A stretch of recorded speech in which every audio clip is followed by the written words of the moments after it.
31వ తేదీ రాత్రి సుమారు 12 గంటలకు ఈ వినయ్ అండ్ కార్తీక్ అనే ఇద్దరు వ్యక్తులు టూ వీలర్లో మద్యం సేవించి ఓవర్ స్పీడ్తో కింద పడి చికిత్స కోసం ప్రభుత్వ ఆసుపత్రిలో మహిళా సిబ్బందిపై నానా మాటలు మాట్లాడి అక్కడ ఫర్నిచర్ ధ్వంసం చేసి ఆడ కొందరికి మూగగాయాలు కలిగజేసినారని హాస్పిటల్ సిబ్బంది డాక్టర్ గారి ఫిర్యాదు మేరకు కేసు నమోదు చేసి దర్యాప్తు చేస్తున్నాము. ఈ విషయంలో సెక్షన్ 353, 354, 427 కేసు నమోదు చేసినాము.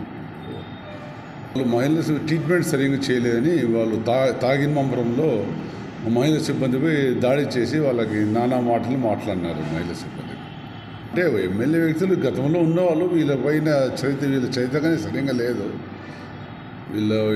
వీళ్ళపైన ఇంతకుముందు ప్రీవియస్లో కానీ కంప్లైంట్స్ కొంచెం వచ్చినాయి వీళ్ళపైన. అందుకే ఈ కేసు నమోదు చేసి దర్యాప్తు చేస్తున్నాము. మాకు తెలియదండి. వీళ్ళ ప్రవర్తనపై కంప్లైంట్స్ కానీ చాలా వచ్చినాయి. వీళ్ళ ప్రవర్తన సరిగ్గా లేదు. ఆ రోజు మార్నింగే డాక్టర్ గారు కంప్లైంట్ ఇచ్చినారు. నైట్ డ్యూటీ డాక్టరు ఫిర్యాదుపై కేసు నమోదు చేసినాము.